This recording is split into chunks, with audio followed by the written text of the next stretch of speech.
chérie, c'est un permis. C'est un permis pour aller faire du shopping, sortir avec des copines, même jacuzzi, manicure, pédicure, au resto avec ta mère, avec ta belle-mère, aller au mariage, se balader avec ses enfants dans les parcs, aller au boulot avec, travailler avec, étudier avec. À part porter ton sac, ma chérie, laisse-le porter tout ce qui est lourd.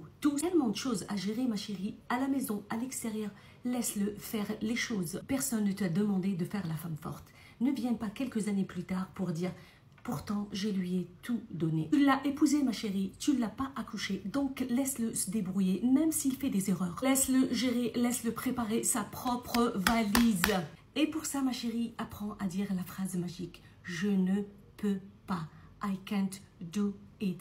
ما نقدرش. لا أستطيع. لا أريد. » Prends soin de ton dos, prends soin de tes articulations, ma chérie. Tes mains sont là pour porter de l'or, du diamant, pas pour porter des courses. Ton permis, ma chérie, doit être ton ami, ton allié, pas ton ennemi. Demain, ton mari se fait kidnapper par une extraterrestre. Tu vas faire quoi? Il faut toujours avoir de l'argent de côté. Toujours. Il est sorti. Il n'a pas su revenir à la maison, mesquin. Il s'est perdu. Suite à une chute, il est devenu amnésique. Donc, il n'a pas su revenir à la maison. Il se retrouve seul avec les enfants à la maison.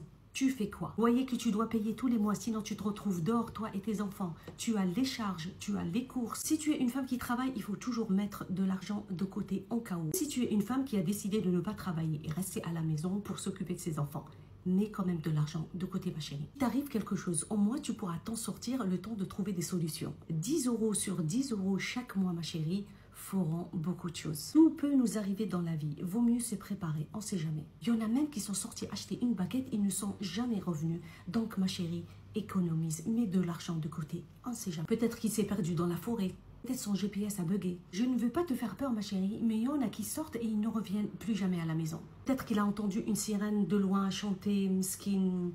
J'ai été validé, accepté et 48 heures après, je t'ai recalé. Et tant mieux déjà. Je vous ai dit un jour que je soutiens toutes les femmes, sauf les pick-me et les racistes. Je suis tombée sur son live. Et là, j'ai vu une femme voilée en haut et en bas en soutien-gorge. Au début, j'ai bugué. Vous voyez que je regardais. Attendez, c'est quoi ça? Tout de suite, j'ai vite compris, c'est une femme qui veut faire du buzz sur l'islam. Donc, j'ai zappé, j'ai rien fait. Je vous invite de faire de même. À chaque fois que vous tombez sur des vidéos de ce genre, zappez. Quelques temps plus tard, je tombe encore une fois sur son live. Et là, je me suis dit, écoute là, peut-être elle a quelque chose à dire. Qu'elle débattait avec d'autres personnes. Bon, débattre, c'est pas le mot juste. C'était plus une mascarade qu'autre chose. Le niveau n'était pas à la hauteur d'un débat. Croyez-moi, j'ai essayé de l'écouter. J'ai essayé d'aller jusqu'au bout. Mais c'était un festival de maladresse, d'insultes.